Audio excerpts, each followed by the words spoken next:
నమస్తే మాస్టర్స్. ఈరోజు మనం చెప్పుకోబోయే కథ అలవాట్ల గురించి. మనమందరం ధ్యానంలోకొచ్చాక ఏమనుకుంటాం? అబ్బా! మనము మాంసం తినము, ఆహ్, సిగరెట్ కాల్చము, మందు తాగము, ఇవన్నీ తగ్గిచ్చేస్తాము. అందుకే మనం సూపర్ అసలు చాలా గ్రేట్ అనుకుంటాం. కానీ అలవాటు అనేదే ఒకటి తప్పు. అది ఏంటంటే మంచి అలవాట్లు, చెడు అలవాట్లు అంటాం. అది వాడుకలో ఉన్న మాటే అది. మంచి అలవాట్లంటే ఏంటి? పొద్దున్నే ఉదయాన్నే తొందరగా లేవడము, మంచిగా ధ్యానం చేసుకోవడము అవన్నీ కూడా మంచి అలవాట్ల కిందొస్తాయి. చెడ్డ అలవాట్లంటే ఏంటి? ఆహ్, సిగరెట్ తాగడం, మందు తాగడము, లేకపోతే మాంసం తినడము, లేకపోతే ఎక్కువ సేపు పడుకోవడము, రోజుకి 20 గంటలు పడుకోవడము, అవన్నీ చెడలవాట్లు. ఎక్కువగా చేసేవి కొన్ని చెడలవాట్లవి. మరి అలవాటుని ఎట్లా డిఫైన్ చేస్తాం మంచా, చెడా అని? అంటే ఒక విధంగా ఆలోచిస్తే మనము ఎక్కువ సార్లు ఏది చేసినా అది ఇండైరెక్ట్‌గా మన హెల్త్‌కి, మన ఆరోగ్యానికి హానికరమైతే అది చెడలవాటు కిందే మనం అనుకోవాలి. కాఫీ, టీ తాగడం చెడలవాట్లు అనుకోవాలి. ఎందుకు? చాలామందంటారు అదేంటి కాఫీ, టీ తాగితే చెడెందుకవుద్ది? కాఫీయేగా మనమేమి ఆహ్, హ్మ్, ఆహ్, తప్పు పని చేయట్లేదు గదా! అంటారు. కాఫీ ఒక్కసారి తాగితే పర్లేదు. కానీ రోజుకి 3, 4 సార్లు, 5 సార్లు తాగితే అది తప్పే. టీ కొంతమంది ఆహ్, ఎన్ని సార్లు తాగానన్న దానికన్నా కూడా తట్టుకోలేకుండా ఉంటారు చూసారా? అంటే ఏంటి మన బాడీ మీద మనకు కంట్రోల్ లేదు. కొంతమందుంటారు టీ తాగకపోతే తలనొప్పొచ్చేస్తదండి. భరించలేనండి అంటారు. ఎందుకొస్తది తలనొప్పి? మనం పుట్టినప్పుడు టీతో పుట్టామా? పుట్ట మనము భగవంతుడు మనం పుట్టించినప్పుడు మనం ఏం చేసాం? పాలు తాగాం. మన అలవాటు వల్ల మనకి టీ అలవాటయింది. అంతేగాని టీ తాగాలని ఏ డాక్టరు చెప్పడు. ఏ డాక్టర్ గూడా ఒంట్లో బాగోనప్పుడు జ్యూస్ తాగండంటారు, కొబ్బరి నీళ్ళు తాగమంటారు గానీ, టీ తాగండి అని ఎవ్వరూ చెప్పరు. ఎందుకంటే అది మంచిది కాదు కాబట్టి. ఈ మంచివి కానివి శరీరానికి మంచివి గాని కొంచెం తాగడం లిమిట్‌లో ఉండడం బెటర్. మనం ఏం జేస్తున్నాం కంటిన్యూయస్‌గా అది అలవాటయిపోయేలాగా జేసుకొని అది లేకపోతే ఇంక తలనొప్పొచ్చేసేంత వరకు తెచ్చుకుంటున్నాం. అది తప్పు. అది చెడు అలవాటు కిందే వస్తది. ఏదైతే మన కంట్రోల్‌లో లేదో ఇష్టాలుండొచ్చు. వంకాయ కూరంటే ఇష్టం. కానీ వంకాయ కూర తినకపోతే నాకసలు తట్టుకోలేనండి బాబోయ్! అనడం అది తప్పు. ఆ కంట్రోల్ లేనట్టు బాడీ మీద. చాలామంది ఏమనుకుంటారంటే ఇవన్నీ మంచివే అనుకుంటారు. కాదు ఇది మంచి ఈ లైఫ్ స్టైల్ వల్ల వచ్చిన ఇష్యూసే మనకి చాలా మటుకు ఆరోగ్యం మీద వచ్చిన ఇష్యూస్. ఎందుకు అంటే కంట్రోల్ లేకపోవడం. ఏ జంతువు గూడా ప్రపంచంలో పుట్టిన ఏ జంతువు గూడా ఆకలేసినప్పుడే వేటాడి తింటాయి. లేకపోతే ఆకలేసినప్పుడే ఆ గడ్డి తినడమో ఏదో ఒకటి. అది దాని తత్వం బట్టి ఏదో ఒకటి తింటాయి. మనిషి మాత్రమే దాచుకొని ఒకరోజు దాచుకొని, 2 రోజులు దాచుకొని ఇగ అమెరికాలో అయితే 7 రోజులు దాచుకొని తినేవాళ్ళు గూడా ఉన్నారు. అది ఎందుకు అంటే, అది అంతే.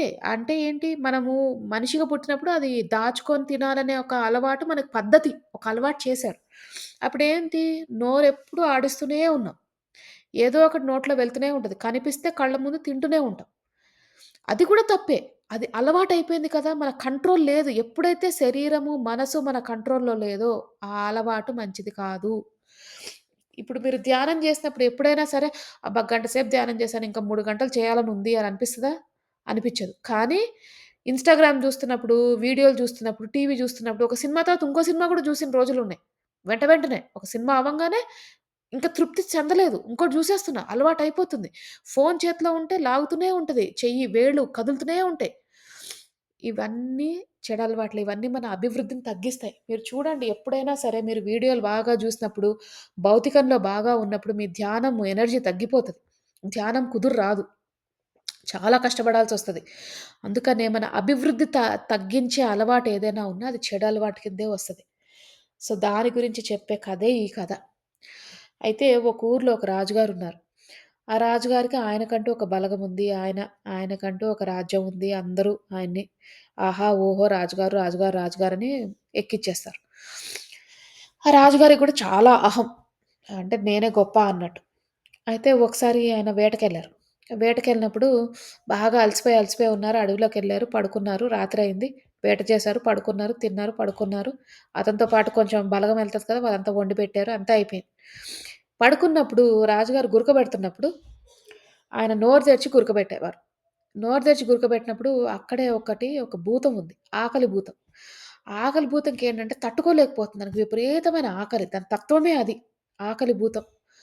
ఆకలి, ఆకలి, ఆకలి. ఒకటే ఆకలి. దానికేమో తనివి తీరట్లే ఎంత తిన్నా. రాజుగారిని చూసింది. చూసినప్పుడు దానికనిపిచ్చింది. అరే! రాజుగారికైతే వెరైటీలు బాగా ఉంటాయే. ఆయనకు చాలా రాజ్యంలో ఎన్ని వెరైటీలు చేస్తారు రాజుకి. ఇవాళ తిన్నది రేపు తినరు, రేపు తిన్నది ఎల్లుండి తినరు. అన్ని వెరైటీలు నేను తినొచ్చు కదా! అనేసి ఆ భూతం చిన్నగా అయిపోయి రాజుగారి నోట్లో నుంచి కడుపులోకెళ్ళిపోయింది. ఇంకేముంది రాజుగారు కళ్ళు తెరిచేటప్పటికి ఆకలి, ఆకలి. ఆకలి భూతం గదా! ఆకలి, ఆకలి. ఒకటే ఆకలి. రాజుగారు ఆకలన్నారు. ఏం జేస్తారు? వండి పెట్టారు. వండి పెట్టంగానే తిన్నాడు. తినంగానే మళ్ళీ ఆకలి. ఇంకేదైనా పెట్టు ఆకలి. పిల్లలు ఒక్కొక్కసారి నన్నొచ్చి అడుగుతారు. "ఆకలేస్తుందమ్మా" అంటే, "అన్నం తింటావా?" అంటే, "అన్నం గాదు ఇంక వేరే ఆకలంటారు." అట్లా రాజుగారు గూడా అన్నం ఆకలి గాదు. వేరే ఆకలి. వెరైటీలు, వెరైటీలు, వెరైటీలు. ఇన్ని వెరైటీలు చేసి విసుగొచ్చేసింది. మరి రాజ్యంలో ఎంత వండి పెడుతూ ఉంటే ఇంకేమైతది రాజ్యం గూడా తగ్గిపోతుంటది. కుల్లబోతుంటది. అంటే అన్నీ పోతుంటాయి. ధనమంతా తగ్గిపోతుంటది. ఇంకేం జేశారు పక్కనున్న సామంతుల రాజుల దగ్గర గూడా అడుక్కోవడం మొదలెట్టారు. ఆహారం రాజుగారిని మేపడానికి. అసలాయన చూస్తేనేమో అలానే ఉన్నాడు. వెయిట్ పెరగలేదు. ఇప్పుడు అంత ఫుడ్ తిన్నవాళ్ళు ఎట్లుండాలి? ఎంత ఎంత భారీగా అయిపోవాలి, పొట్ట పగిలిపోవాలి. ఆయన చూడ్డానికి మామూలుగానే ఉన్నాడు. ఏదో అయింది. అయితే డౌటొచ్చింది. దెయ్యం పట్టిన మనిషిలా తింటున్నాడు. ఏదో పట్టింది ఈయనకి దెయ్యం పట్టిందనే అనుకున్నారు. అర్థమైంది. ఏదో తేడాగుందని. మానసికంగా బలహీనం అవ్వడం. దెయ్యం పట్టడం అంటే మానసికంగా బలహీనం అవ్వడం. అంటే వాళ్ళ కంట్రోల్ లేదు.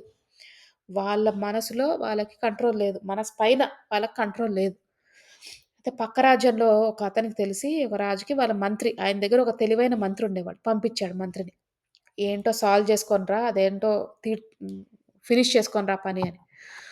ఆ మంత్రి ఎళ్ళాడు. వెళ్ళంగానే అతనంటాడు రాజుగారిని చూడంగానే చూస్తే అలానే ఉన్నాడు రాజుగారు అసలు ఒక్క కిలో వెయిట్ కూడా పెరగలేదు. కానీ తింటూనే ఉన్నాడు. అసలు అతను ఆయన తిండి చూస్తే ఎవరికైనా భయమేస్తది. అంత తిన్నాడు. అయితే ఈ మంత్రి గారు తెలివైనోడు గదా! కొంచెం అర్థమైంది. ఏదో తేడాగుంది ఇక్కడ అని అర్థమై ఏం చేశాడు, రాజుగారికి చెప్పాడు. రాజుగారు మా మా ఊ రాజ్యానికి రాజు నన్ను పంపించారు ఇక్కడికి మీ దగ్గరికి. మీరు చాలా బలహీనం అయిపోతున్నారంట. బలహీనం అయిపోతున్నారని మా రాజుగారు ఆ రాజ్యాంగంలో ఉన్న ట్రిక్స్ కొన్ని చెప్పడానికి తీసుకొచ్చారు. ఏం జేయాలంటే మీరు ప్రతిరోజు అన్నం తిన్నాక, భోంచేసిన తర్వాత గంట సేపు పడుకోవాలి. మధ్యాహ్నం పూట పడుకున్నప్పుడు మీకు చాలా బలమొస్తది. ఆ బలం ఉన్నప్పుడు మీకు మైండ్ బాగా ఫ్రెష్ అవుతది. మంచిగా ఆలోచనలు, నిర్ణయాలు తీసుకోగలరు అని జెప్తాడు. అలాంటిది ఎక్కడ లేదు రాజ్యాంగంలో. నేను పడుకోను అంటే రాజ్యాంగంలో ఉందండి.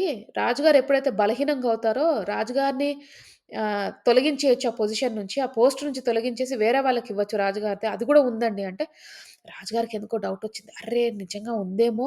నేనంత చదవలేదు. ఇతను మంత్రి గదా! తెలిసే ఉంటది అనేసి అతనేమో పడుకోవడమే గదా! ఏముంది గంట సేపు పడుకుందాం అన్నట్టు పడుకుంటాడు.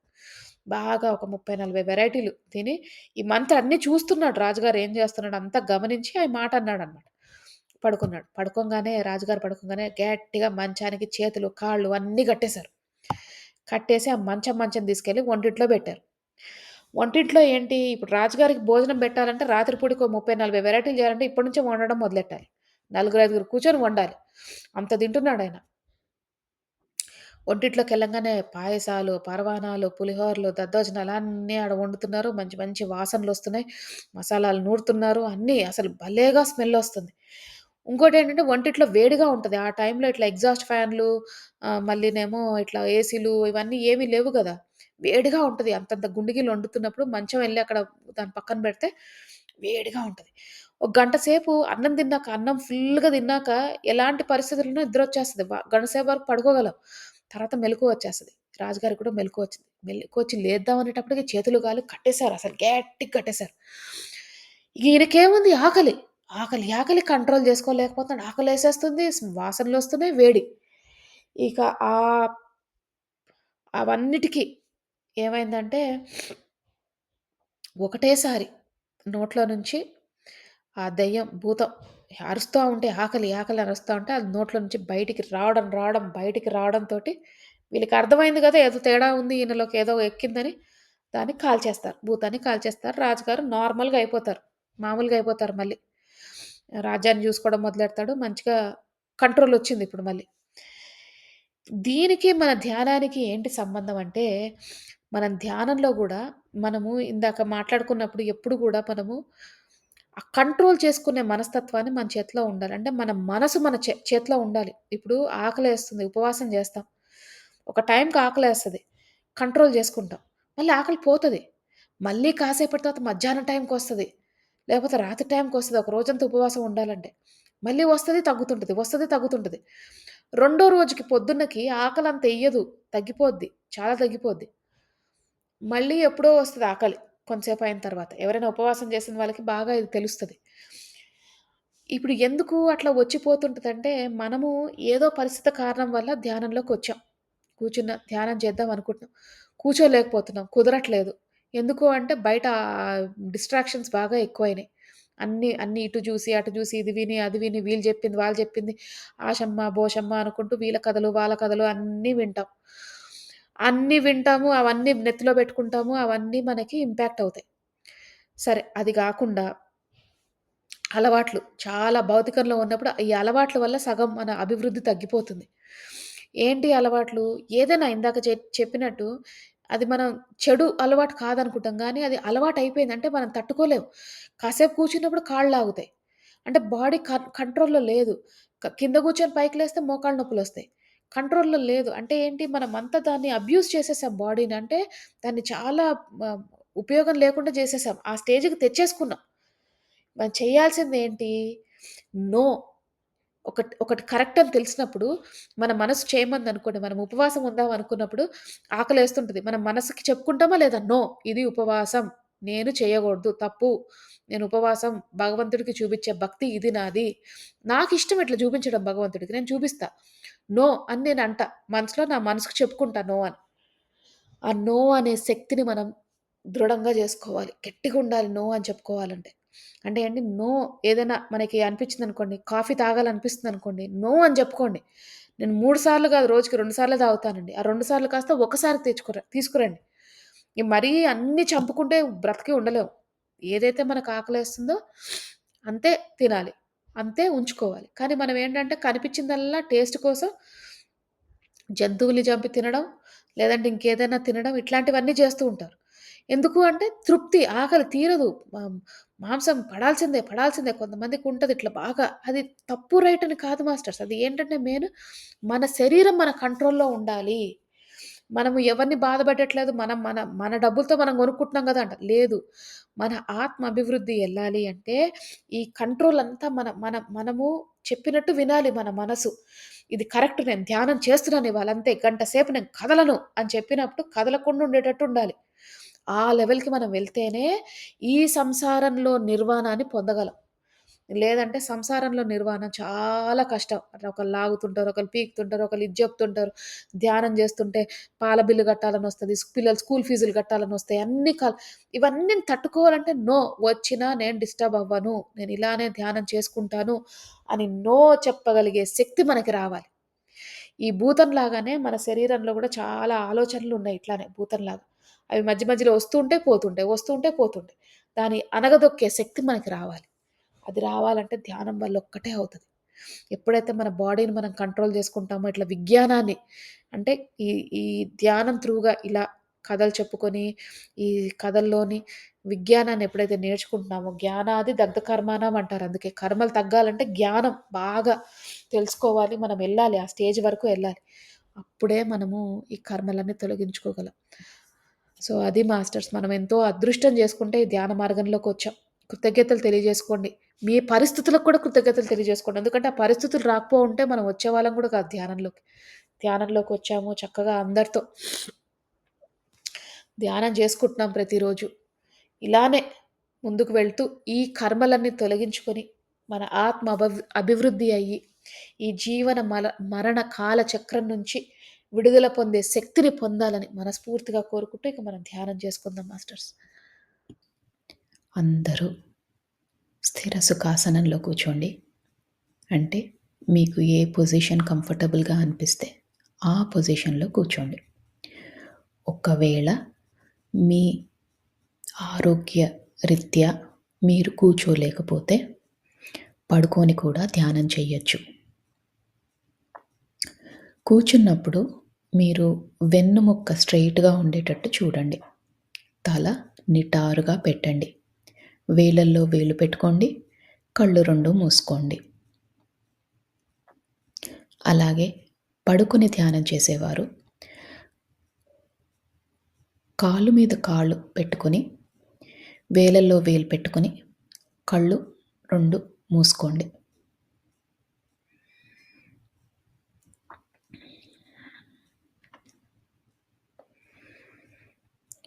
ఇప్పుడు మనము నిండు శ్వాసని తీసుకుందాం. అంటే శ్వాస ఎంత నిండుగా ఉండాలంటే, మనం శ్వాస లోపలికి పీల్చుకుంటున్నప్పుడు, ఈ విశ్వంలోని సమస్త కాస్మిక్ ఎనర్జీ అంతా కూడా మీ శరీరంలోకి వెళ్తున్నట్టు భావించండి. ఈ విశ్వంలో ఎంతో మంచి పాజిటివ్ ఎనర్జీ ఉంది. అదంతా కూడా మనం స్వీకరిస్తున్నాం. మన శరీరాన్ని, మన మనసుని ఓపెన్ చేసి పెట్టుకున్నాం. ప్రతి ఒక్క కాస్మిక్ ఎనర్జీ గానీ, పాజిటివ్ ఎనర్జీ గానీ రిసీవ్ చేసుకునే స్థితిలోకి వెళ్ళబోతున్నాం. అందుకని చక్కగా ఒక్క నిండైన శ్వాస తీసుకోండి.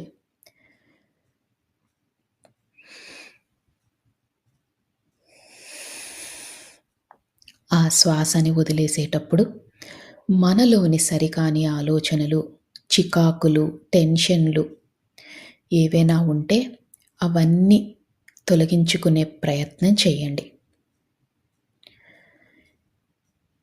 ఈ నిండైన శ్వాస తీసుకున్నప్పుడు మీ ఊపిరితిత్తులు నిండుగా అనిపిస్తాయి. అలాగే ఆ శ్వాసని వదిలేసేటప్పుడు చాలా తేలికైపోతాయి. దీన్ని గమనించండి. ఇలానే ఒక 5 సార్లు నిండైన శ్వాస తీసుకొని వదిలేసే ప్రయత్నం చేయండి.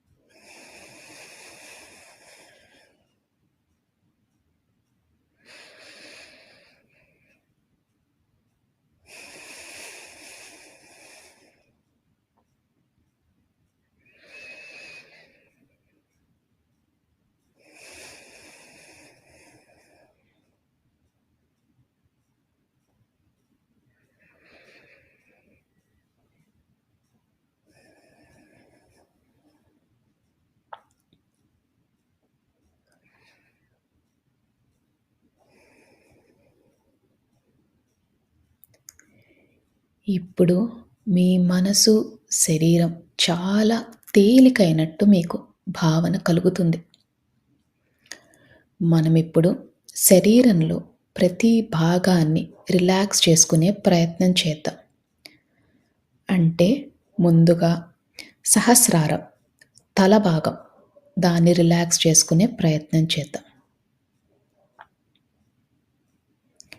అలానే ముఖము, చెవులు, భుజాలు, చేతులు, చేతి వ్రేళ్ళు, పొట్ట, నడుము, కాళ్ళు, పాదాలు, కాలివ్రేళ్ళు అన్నిటినీ రిలాక్స్ చేసుకోండి.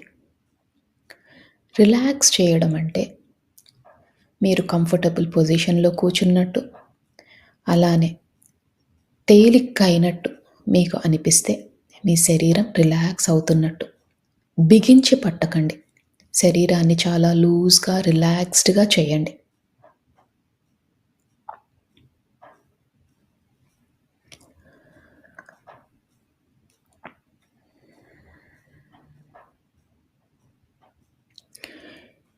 ఇప్పుడు మీ శరీరం అంతా రిలాక్స్ అయింది. మీ మనసు కూడా చాలా తేలిక అయింది. ఇక అతి ముఖ్యమైన విషయం, మీరు ఎలాంటి సమస్యతో బాధపడుతున్నా, ఎలాంటి స్థితిలో ఉన్నా, ఇదంతా తాత్కాలికమని మాత్రమే గుర్తించండి. ఎందుకంటే ఏ సమస్యకైనా ఒక సమాధానం ఉంటుంది. దాని దొరికే ప్రయత్నమే, దాన్ని కనుక్కునే ప్రయత్నమే ఈరోజు మనం చేసే ఈ ధ్యానం. అందుకని శరీరం అంతా రిలాక్స్ చేస్తున్నాం. మనసుని రిలాక్స్ చేస్తున్నాం. ఎలాంటి పరిస్థితులైనా కూడా ఒక అరగంట పాటు మనం అది పక్కన పెడుతున్నాం. అంటే దాన్ని మర్చిపోయే ప్రయత్నం చేస్తున్నాం. మరి ఇది మర్చిపోవాలంటే మనకి ఆ భగవంతుని శక్తి కావాలి. మీ ఇష్ట దైవమైన ఎవరైనా మీ ఇష్ట దైవం ఉంటే ఆ ఇష్ట దైవాన్ని మనస్ఫూర్తిగా నమస్కరించుకోండి. అలానే ఒకవేళ మీకు ఇష్టదైవం లేకపోయినా, భగవంతుడి పైన నమ్మకం లేకపోయినా, ఈ విశ్వంలోని ఉన్న కాస్మిక్ ఎనర్జీ, ఆ పాజిటివ్ ఎనర్జీ ఏదైతే మనల్ని నడిపిస్తుందో దాన్ని నమస్కరించుకొని, కృతజ్ఞతలు తెలియజేసుకొని, మనతో పాటు ధ్యానం చేయడానికి ఆహ్వానించండి. మీ ఇష్టదైవాన్నైనా, ఈ పాజిటివ్ ఎనర్జీనైనా మనతో పాటు ధ్యానం చేసే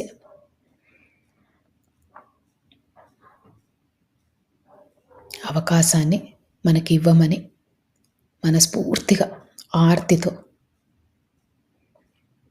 చెప్పుకోండి.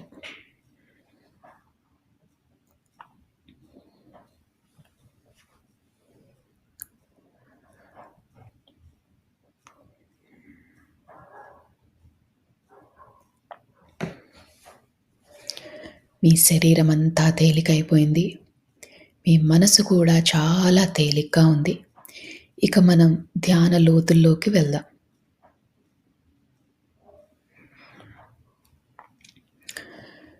మీకు కనుబొమ్మల మధ్యన బొట్టు పెట్టుకునే దగ్గర రకరకాల రంగులు కనిపిస్తాయి. కొన్నిసార్లు విజన్స్ కానీ, కాంతులు కానీ కనిపిస్తాయి. దాన్ని థర్డ్ ఐ లొకేషన్ అంటారు. ఈ ధ్యానం మొత్తంలో కూడా ఆ లొకేషన్‌లో అంటే మీ కనుబొమ్మల మధ్యన దృష్టి పెట్టేలాగా, దాని మీద ఫోకస్ పెట్టేలాగా చూసుకోండి. మీకు ఎప్పుడు ఆలోచనలు వచ్చినా నెమ్మదిగా శ్వాస మీదికి ధ్యాస మరల్చండి. ఆలోచనలు వస్తూ ఉంటాయి. అది చాలా సహజం. ఆలోచనలు వచ్చినప్పుడల్లా నెమ్మదిగా శ్వాస లోపలికి ఎలా వెళ్తుంది, ఎలా బయటికి వస్తుంది అని గమనించండి.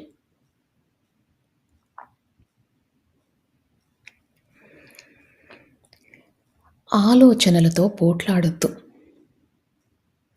నెమ్మదిగా శ్వాస మీదికి ధ్యాస మరల్చండి.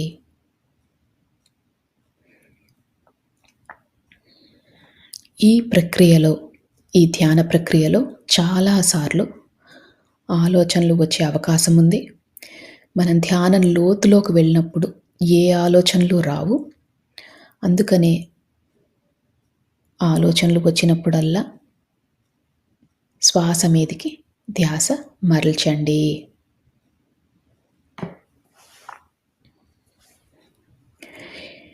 మనం ధ్యాన లోతుల్లోకి వెళ్ళబోతున్నాము.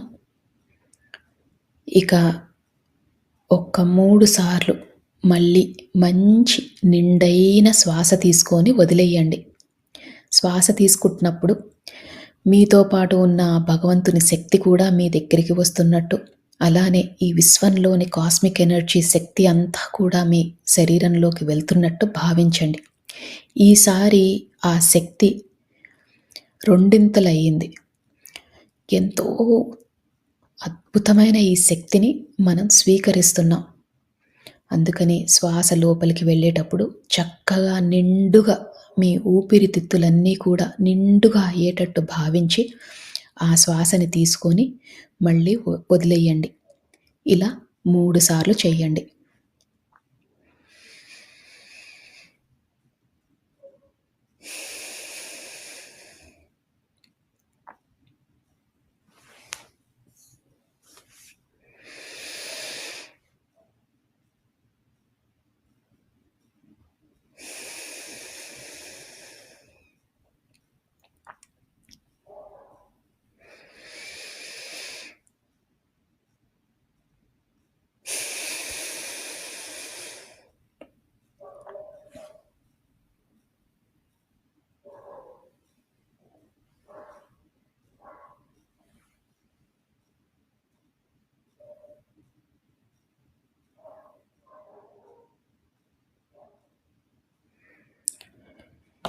ఇప్పుడు మీ శరీరము, మీ మనసు చాలా తేలికైపోయాయి.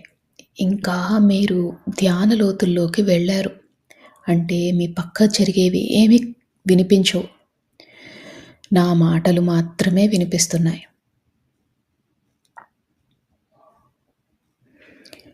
ఆ కనుబొమ్మల మధ్యన ఉన్న ఆ ప్రదేశాన్ని అంటే థర్డ్ ఐ లొకేషన్‌ని బాగా ఫోకస్‌లో పెట్టండి.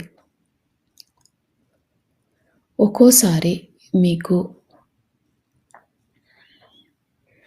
ఆ థర్డ్ ఐ లొకేషన్‌లో కొంచెం భారంగా అనిపించినా, నొప్పిగా అనిపించినా అది చాలా సహజం.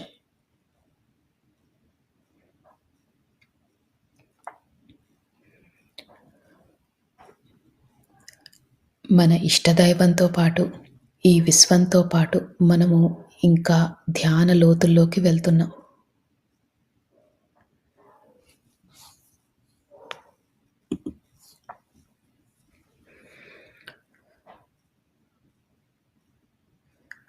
ఈ ధ్యాన లోతుల్లోకి వెళ్ళేటప్పుడు మీరు గమనించాల్సిన విషయం, మీ శరీరమంతా చాలా తేలికైపోయింది. మీకు ఎలాంటి ఇబ్బందులు లేవు. మీరు చాలా ధ్యాన స్థితికి వెళ్ళబోతున్నారు. ఈ విశ్వం మనకు సహకరిస్తుంది. మనము అద్భుతమైన స్థితికి వెళ్ళబోతున్నాం. మనకున్న పరిస్థితులు తాత్కాలికం మాత్రమే.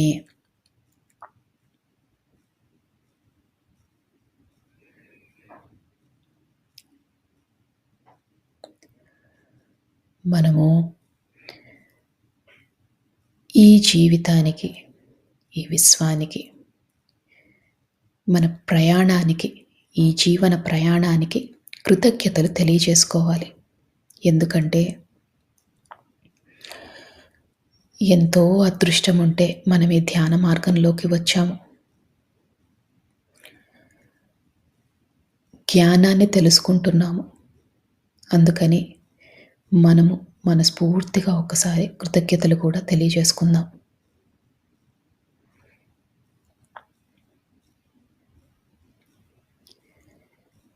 ఈ కృతజ్ఞతలు తెలియజేసినప్పుడు మీ శరీరం ఇంకా తేలికవుతుంది. ఎందుకంటే మీలోని సరికాని ఆలోచనలన్నీ తొలగిపోయాయి.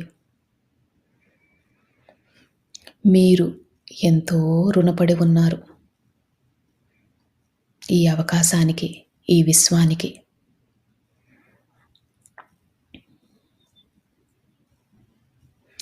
మనసుని బాగా తేలిక చేసుకోండి. అదే స్థితిలో ఉండండి.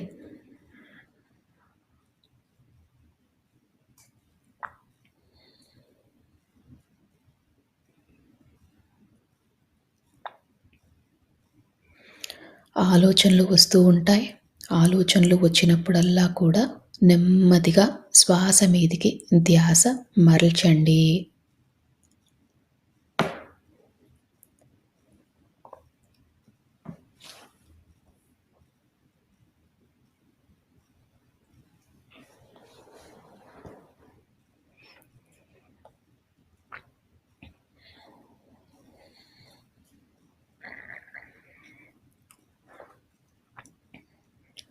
మనము మానవ జన్మ ఎత్తిందే కర్మలు తీర్చుకోవడాని కోసం. అంటే ఎన్నో జన్మలుగా కర్మలు చేస్తున్నాం. దాన్ని తొలగించుకునే ప్రయత్నం చేస్తున్నాం. ఈ కర్మలు తొలగిపోవాలంటే మనలో పరివర్తన చాలా ముఖ్యం. అలానే పశ్చాత్తాపం, ప్రాయశ్చిత్తం కూడా చేసుకోవాలి.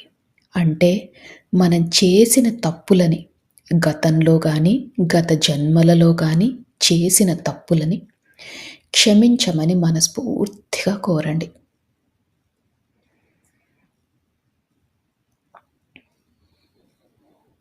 అలానే పరివర్తనలో ఉంటాము అని సహాయం కావాల్సిన వాళ్ళకి సహాయం చేస్తామని మనస్ఫూర్తిగా సంకల్పం చేసుకోండి.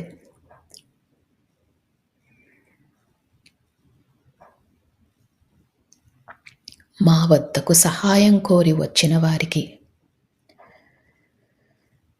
తప్పకుండా మాకు ఉన్నంతలో తోచినంత తప్పకుండా సహాయం చేస్తాము. మేము నేర్చుకుంటున్న ఈ ధ్యానాన్ని, జ్ఞానాన్ని పంచుతాము.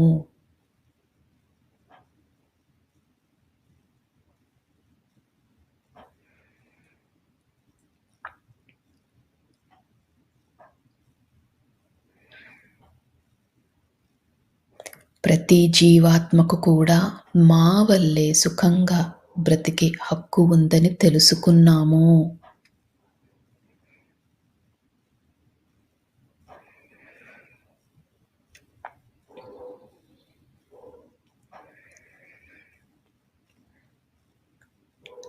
ఈ విశ్వానికి, ఈ భూమాతకు కావాల్సిన సహాయం చేస్తాము.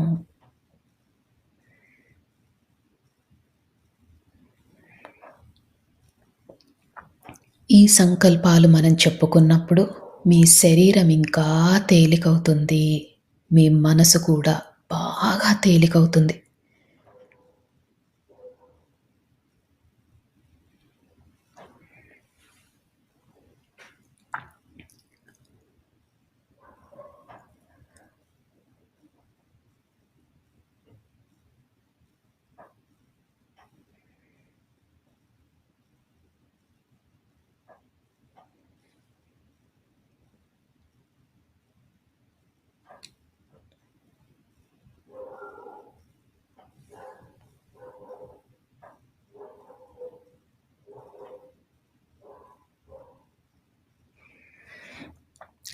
ఈ సంకల్పం చెప్పుకున్నప్పుడు మీ శరీరం చాలా తేలికైంది. ఇంకా లోతులోకి వెళ్ళే ప్రయత్నం చేయండి.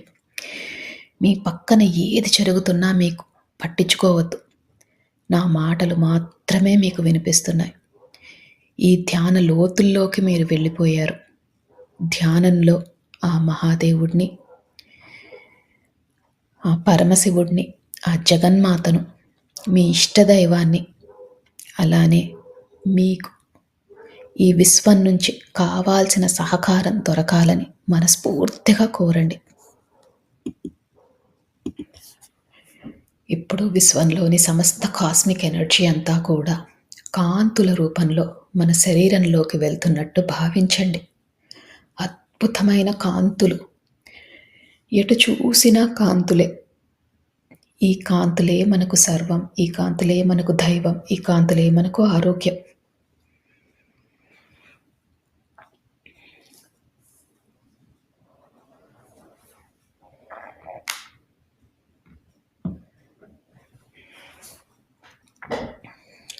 ఈ అద్భుతమైన కాంతుల వల్ల మన శరీరం చాలా ఆరోగ్యంగా ఉంటున్నట్టు భావించండి.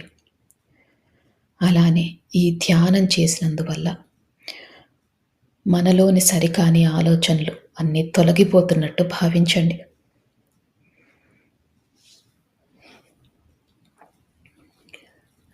ఈ రోజు నుంచి మన కుటుంబ కలహాలన్నీ తొలగిపోతాయి. మన ఆర్థిక స్థితి మెరుగుపడుతుంది. మనం పడుతున్న మానసిక వ్యధ తొలగిపోతుంది. మన ఆరోగ్యం మెరుగుపడుతుంది. అద్భుతమైన కాంతులు, ఎటు చూసినా కాంతులే.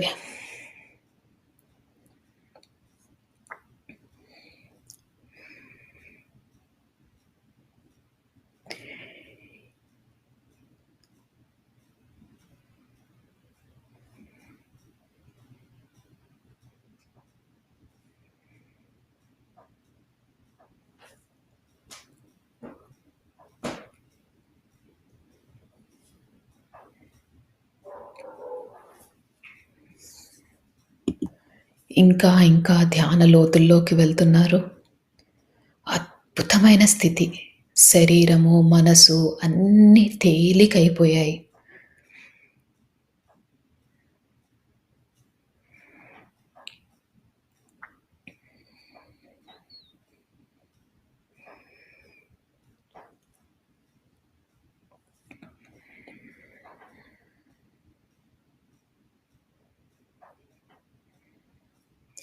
ఒకవేళ ఆలోచనలు వస్తుంటే ఆలోచనలని వాటితో పోట్లాడకుండా నెమ్మదిగా శ్వాస మీదికి ధ్యాస మరల్చండి.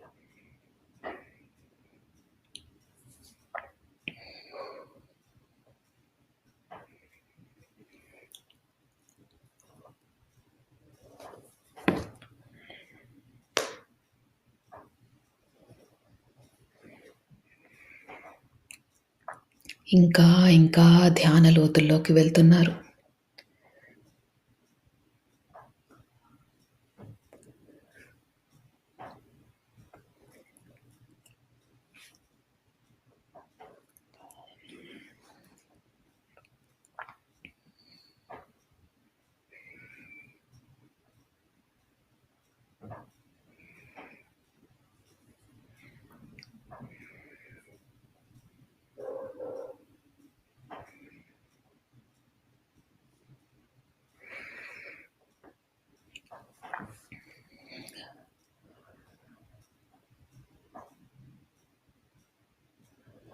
కనుబొమ్మల మధ్యన బొట్టు పెట్టుకునే దగ్గర మీకు రంగులు కనిపించినా, కాంతులు కనిపించినా, విజన్స్ కనిపించినా ఇంకా లోతుకు వెళ్ళండి.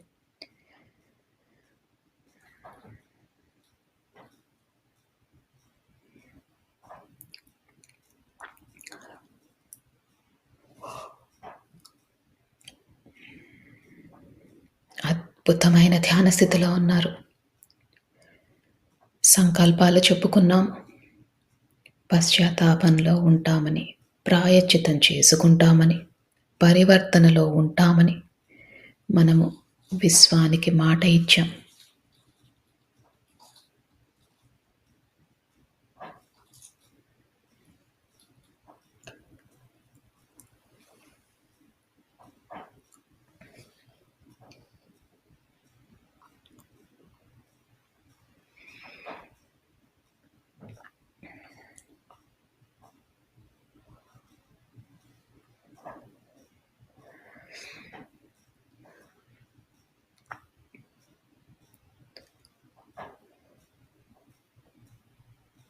మీ శరీరాన్ని గమనించండి. చాలా తేలిగ్గా ఉంది. ఇదే స్థితిని కొనసాగిస్తూ ఇంకా ధ్యాన లోతుల్లోకి వెళ్ళండి.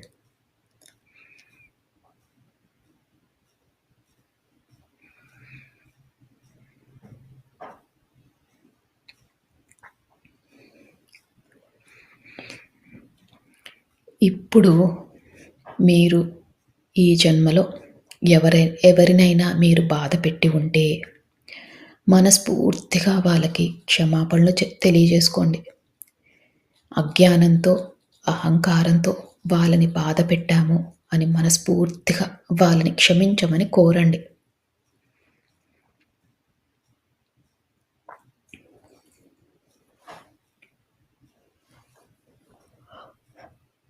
అలానే ఎవరైనా మిమ్మల్ని బాధ పెట్టి ఉంటే ఈ ఈ గతంలో వారిని మనస్ఫూర్తిగా మీరు క్షమించండి.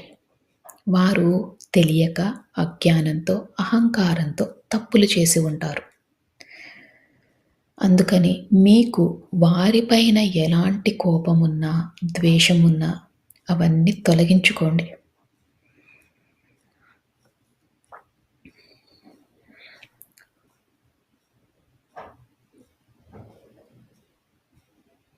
ఇలా చేసినప్పుడు మన మనసు శూన్యమవుతుంది. మనసు శూన్యమైనప్పుడే ఈ విశ్వంతో అనుసంధానం అవ్వగలం. మీ ఇష్టదైవంతో అనుసంధానం అవ్వగలం. అందుకని ఎవరిపైనైనా కోపం గానీ, ద్వేషం గానీ ఉంటే అవన్నీ తొలగించుకోండి. శూన్య స్థితికి చేరుకోండి.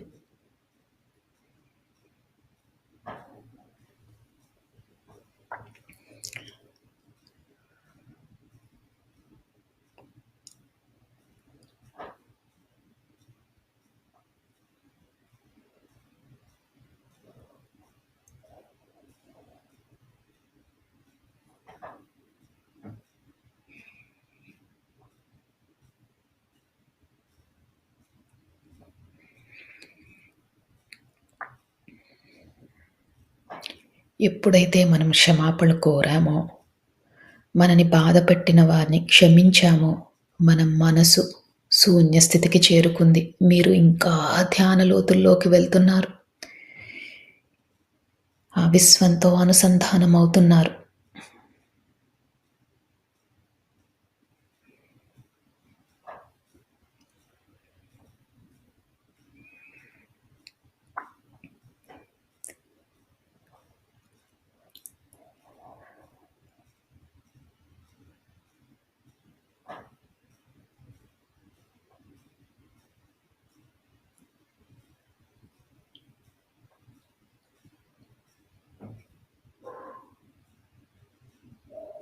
ఇదే స్థితిని కొనసాగిస్తూ మీరు ఇంకా ధ్యాన లోతుల్లోకి వెళ్ళండి.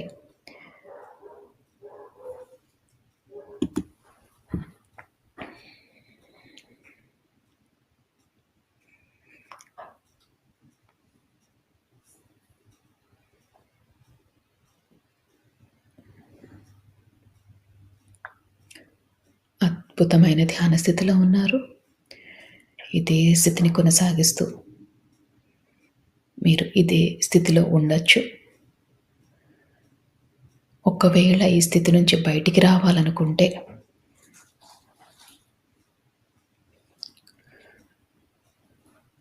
మీ శరీరాన్ని కొద్దిగా కదపండి. నెమ్మదిగా మీ ధ్యాన స్థితిలో నుంచి బయటికి రండి. చేతులు రెండు విడదీయండి. కళ్ళ మీద పెట్టుకోండి. మీతో పాటు ధ్యానం చేసిన వారందరికీ కూడా మనస్ఫూర్తిగా కృతజ్ఞతలు తెలియజేసుకోండి. ఈ విశ్వానికి కృతజ్ఞతలు తెలియజేసుకోండి. మీ ఇష్టదైవానికి కృతజ్ఞతలు తెలియజేసుకోండి. మీ మాస్టర్స్కి కృతజ్ఞతలు తెలియజేసుకోండి. ఇంత మంచి జీవితాన్ని ధ్యానం చేసుకునే అవకాశాన్ని ఇచ్చినందుకు మనస్ఫూర్తిగా ధన్యవాదాలు తెలియజేసుకుంటూ, అలానే తెలియక చేసిన తప్పులు ఏవైనా ఉంటే క్షమించమని కోరుతూ మీరు ధ్యాన లోతుల్లో నుంచి బయటికి రావచ్చు.